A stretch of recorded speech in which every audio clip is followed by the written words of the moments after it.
新作映画のご紹介をさせていただきます。狭山事件の石川和夫さんを描いた映画「狭山見えない手錠を外すまで」のキム・ソンウン監督が、今度は死刑台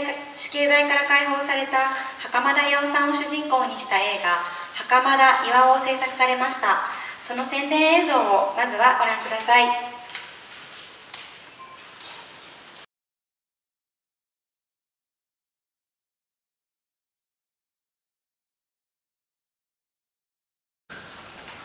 皆様、あり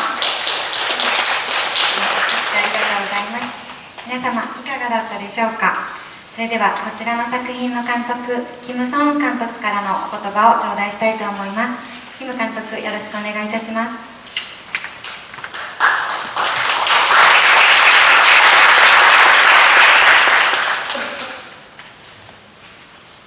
こんにちは、どうも。ちょっと映像が見られたんで、感動が半分ぐらいかなと思いますけどもですね、ちょうど、僕自身はですね、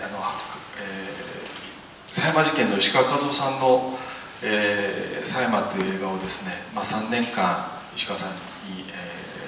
ひっついてですね、完成させて、その後、ちょうど映画は作り終えたんですけども、その後もですね、石川さんを追いかけている中でですね、ちょうど2014年の3月27日は石川さんが東京高裁前で、いつものように無実をアピールされている場所に僕自身は撮影として一緒にいました。その時に袴田さんが再審が開始されたという一報が入って、その後、3ヶ月後ぐらいですかね、釈放後3ヶ月ぐらいから、ぜひ、何と言うんでしょうか、やっぱり袴田さんの初めて僕はテレビで、釈放された様子を見た時に、何なんだろうなと、またちょっと石川さんの苦しさとは違うようなものが袴田巌さんにはあるんじゃないかなっていうふうな強烈な印象を受けましてですね、ぜひ一度、お会いできたらなということで、初めてお会いしたのが3ヶ月後の時です。予告編の中にもありましたけども、浜名湖を、プラッと、散歩に出かけたんですけども、何かに怯えてるような様子がまだずっとありました。その袴田さんの様子と裏腹にですね、僕はお姉さんの秀子さんに、なんでこの人はこんな状況の中で、こんなにですね、踏ん張って明るくですね、なんていうんですか、弾けてるのかなっていうそのことにもですね、すごく心が惹かれまして、それから1年間、ずっと、そうですね、60日ぐらいほとんどお家にずっと通わせていただきまして、撮った映像としては200時間ぐらいの映像がありました。で今、まさに編集の真っ只中で、ようやく200時間が2時間ぐらいに、なってきたところなんですけども、映像をですね、撮影の時もそうですけども、一体僕はこの映画を通してですね、何が自分自身描きたいのか、また描くことができるのかということをずっと考え続けてきました。そういう意味では先ほどから死刑制度のこと、死にことについていろいろ語られていますが、僕自身もちろんそのことは認識していたし、考えることもありましたけども、その死刑っていうことが一体どういうことなのかっていうのはやっぱり、今もってまだまだわからない、実感としてですけどね、わからないっていう中にいます。このパンフレットの中にも書かせていただきましたけども、どんなに映画になるかわからない、作り手としては非常に無責任なことかもしれませんけども、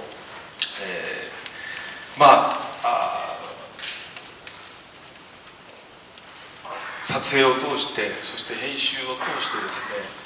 向き合うことで、初めて少しだけですね、本当に、制度を語るのはある意味簡単かもしれないですけども、それを本当に実感してきた一人の人が今まさに釈放されて、目の前にいてですね、その袴田巌さんのを見つめることから考えていかないと、いつまでたっても多分その死刑ということが肌感としてですね、一体そのことがどういうことなのか、そこの立場に置かれた人がどんなふうになっていくのかっていうことはなかなかわからないんだと思うんですよね。秀子さんも取材の中でもおっしゃってました。巌さんと一緒に暮らす中で、今その巌さんがどんな立場に置かれたことがようやくそれを見せつけられているような気がするっていうふうに秀子さんはおっしゃってました。いつも明るく振る舞われるんですけども、昨日も久しぶりに浜松に訪ねて、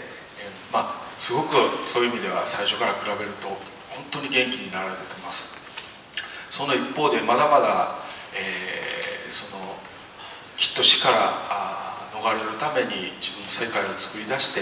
袴田事件を全てもう、なくしてしまい、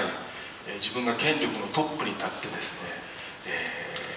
冤罪をなくし死刑制度を廃止されてます。多分その言葉っていうのは、巌さんが発している言葉っていうのは、彼の本当の思いだと思うんですよね。で、お姉さんが昨日も一言ポツッとおっしゃってました。釈放された時はあんまり何とも思わなかったけども、今巌さんが元気になる中で1年前振り返った時に本当に表情もなかったんですよね。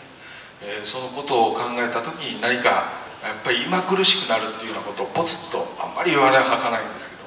ど、おっしゃってました。ただ、その制度の問題と、もう一つは僕自身は袴田巌さんがどうやったらこれからの日々を何て言うんでしょうか、豊かにというか思い通りに過ごしていけるかなっていう、そういう思いでいっぱいです。お姉さんは昨日も実は後から話あるかもしれませんけど、78時間いなくなりましてですね大騒ぎに、この辺りだけで大騒ぎになってたんですけども、どうやら自由にいろんなところを今記憶をたどりながらいろんなところを巌さんは何かを取り戻すように時間を過ごしているように思います。今もって、きっと高緊張の影響で、袴田事件のことを言うと本当に全てをシャットアウトして、されます。そのところはなかなかなくなっていかないんですけども、どんどん拘置所の中ではなかった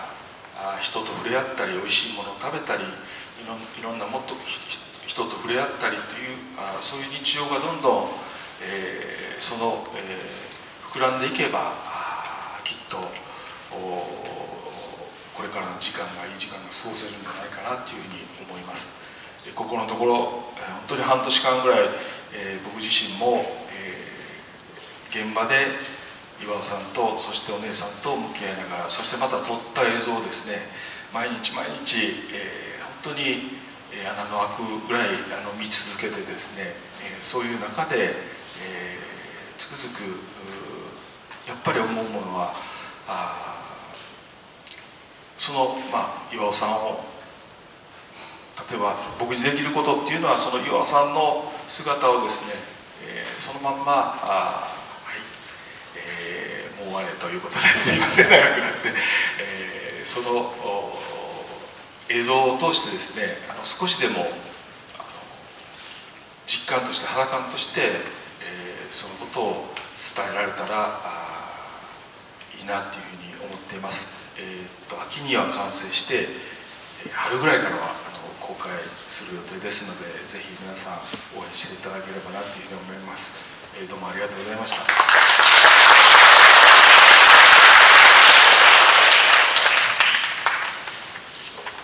キム監督、どうもありがとうございました。死刑制度といいますと、私たちの生活から非常に遠いところにあるような制度のような気もしますけれども、この作品を見ることで少しでも当事者性に触れられるのではないかと思います。今日会場にいらっしゃっている皆様、ぜひとも映画館にも足を運んでください。よろしくお願いいたします。続きまして、この映画の主人公、袴田巖さんのお姉様、袴田秀子さんが会場にお見えです。お話を伺いたいと思います。聞き手は先ほどのアムネスティ日本の事務局長、若林秀樹さんにお願いいたします。それではどうぞよろしくお願いいたします。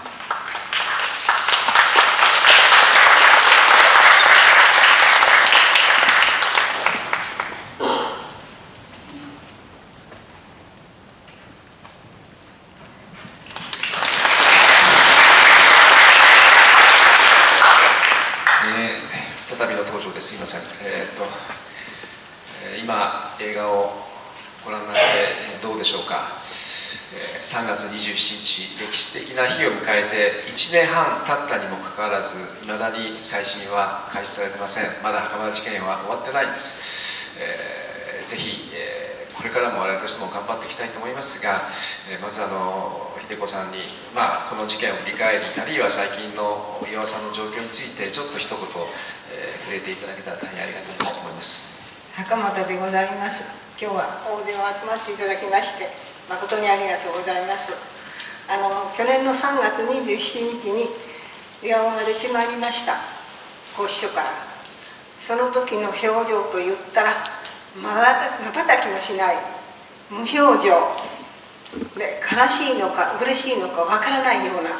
顔でございます。今の映画にもありました通り、あの通りの表情でございます。でこれが1年半経ちまして、昨日ですね、この頃運動だって言って外に出て歩くんです。だから初め私心配して後つけたりみんなに後付けさせたりしていたんですが、この頃は帰ってくるうちがあるだから帰ってくるさって言ったもんだから安心しまして一人で出しております。ただいつもそんなに長くはない、お昼頃帰ってくるんですが、昨日は13時間帰ってきません。ほんで朝9時前に出たんです。それでお昼に「じゃあ帰ってきなよ」って言ったら「はい」って言って出てったんです。これお昼に1時半からそこまでに帰ってくるのかなと思ったけど帰ってこないんです。でそのうち帰ってくるでいいだろうと思って夕方5時頃には帰るかなと思って窓を見ましたけど、まだ帰ってきません。暗くなりました。まだ帰ってきません。それで皆さんが心配してわーわーわーわー騒ぎ出したんですが、ともかく巖が好きなことをさして自分勝手にね歩き回ってるんだからとんでもないとこまで行きやせんから、ともかく帰ってくるから安心して待っててくださいって私言ったんです。ただ支援者はそうはいかんっていうことで今のキムさんから寺澤さんからみんなで連絡し合って心配していただきましたが、10時10分になって真っ暗になって帰ってきました。でただいまでもありません。ただ玄関に入ってきてゴソゴソゴソっと入ってきて自分の部屋へ入ってるんですね。で私玄関に音がしたもんだから巖が来たなと思ったもんで「あれどこ行ってきたの?」って言ったら「北側まで行ってきた」って言うんです。これ北側っていうのは巖がボクシングをアマチュアで始めた頃に勤めていた北川自動車っていうのがあるんです。その北側を見に行ってきたっていうんですね。それで堤防伝いに浜の方まで行って海まで行ったっていうんです。で堤防の道は昔は道路が規制されておりませんで草ぼうぼうの、道だったんですが、私が思うにはねそこでボクシングの運動をいろいろしたのかなと思うんです。それでなんか懐かしく思ったのか思い出したのか歩いて行ったんですね。で膝をちょっと怪我して帰ってきまして、真っ暗で道が真っ暗で石がゴロゴロしてたもんで滑っちゃったっていうんです。そうって言ってみたら血が出てまして、その血も新しい血ではなくもう何時間も経ったような血でした。で消毒をしまして絆創膏を貼っときましたけど、そんなものいいよって言いましたが、それはそれで貼っときました。それでご飯食べたのって言ったら、お昼ご飯は食べたよって言うんですね。だからお昼ご飯はどっかでパンかなんか買って食べたんでしょう。で堤防をずっと遠州灘の方まで中田島じゃなくて遠州の太平洋のところまで歩いて行ったようです。車で行けば4、50分かかるところをテクテク歩いて行ったんですね。それが歩かないと後先になりますが、刑務所にいた時には足の爪は切ってもらえませんようでしたので、ものすごい足の爪がなっておりました。爪ってまっすぐに伸びると思うでしょ。それが花が咲いたようにこういうふうにものすごい爪だったんです。それで病院で切ってもらったんですが、厚みもものすごく厚くて、もう鬼の爪というか人間の爪ではない。で私はこれで人間の扱いは受けてなかったなと思いました。そういうことがありまして、私が家に帰ってから爪を一生懸命切りました。そしたら深爪するもんだから痛いで自分でやるって言って、ずっとそれから自分でやってますが、親指の爪ももちろん厚くてものすごくなってたんですが、それが取れましてね、1年半で取れまして、薄いなんていうの甘皮っていうか、そういうものが出てきたんです。そしたらこれ運動してるでこうなったって言って喜んでおりました。それで運動をしなきゃいけないっていうことだけは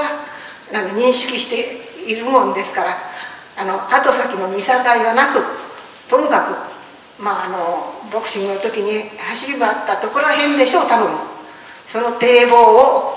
歩いて、まだ走れません、駆け足はできません。歩いて10時間半13時間、少しは休んだかと思いますがね、ともかく歩いて、夜10時に帰ってきました。で私がそれですぐに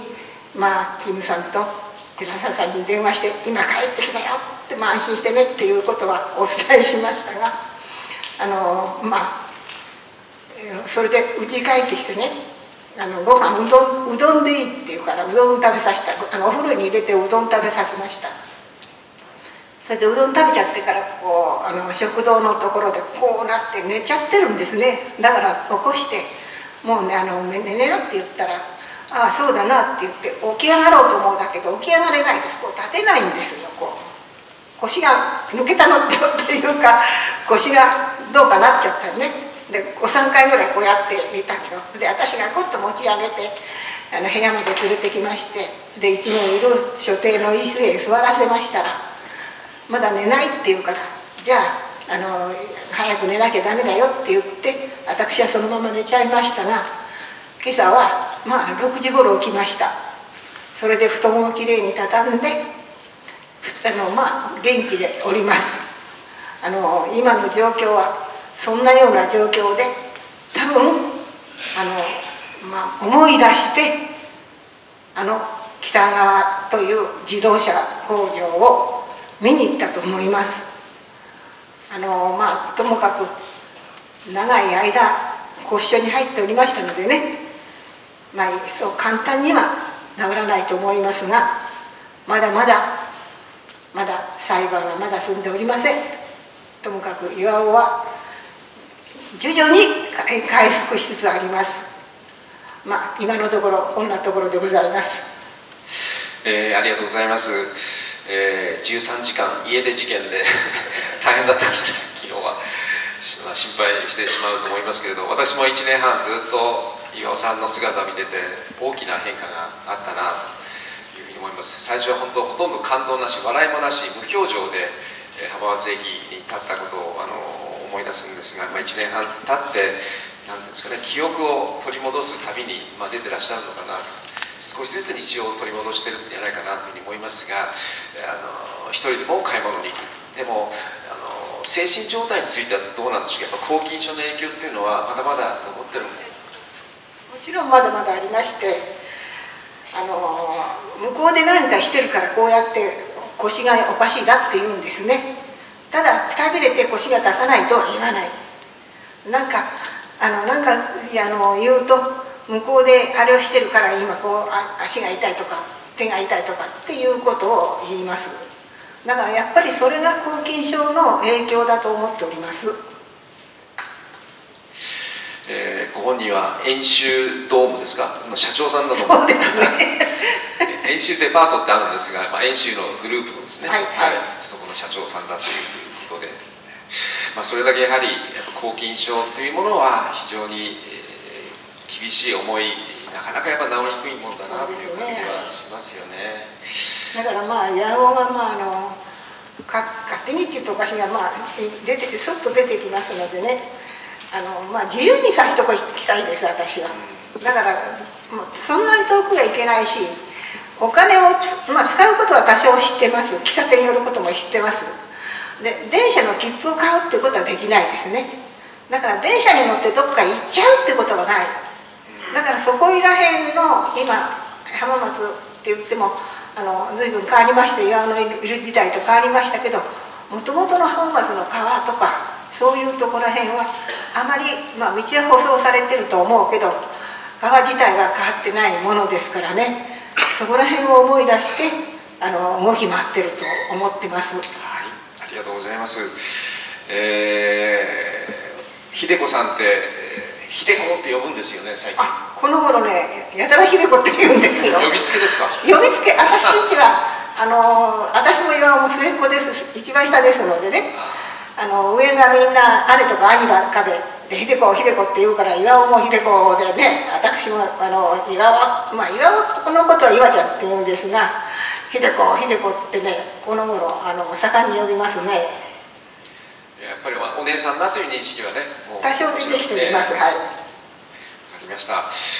時間の関係でもうそろそろ締めたいんですけれど、先ほど冒頭申し上げましたように袴田事件というのはまだまだ終わってません。ありえないですよね。1年半経ってまだに再審が開始されてないという、私はやっぱ拷問状態が続いてるんじゃないかなというふうに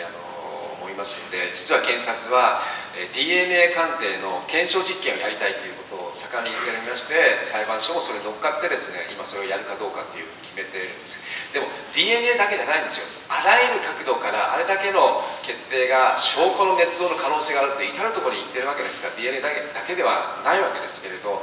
この異常事態を早く解決するためにですね、我々としても頑張っていきたいなというふうに思ってます。来年の2月の13日には、東京でまた大集会をやりたいというふうに思いますし、なんとか来年の春頃にはですね、新たな再審開始決定が出るようになったらいいなというふうに思っておりますので、これからもこの袴田事件、本当に完全に解決するまでですね、私も頑張っていきたいと思いますので、秀子さんも、健康に留意されてですね、この方の情熱なくしては袴田さんは帰ってこなかったというふうに言っても過言ではないんですけれど、留意されて、さらに頑張っていただければと我々自身も頑張っていきたいと思います。本当に今日はありがとうございました。どうも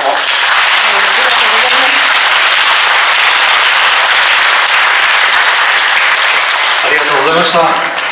完全無罪勝ち取るまでぜひお元気でお過ごしください。もう一度大きな拍手を。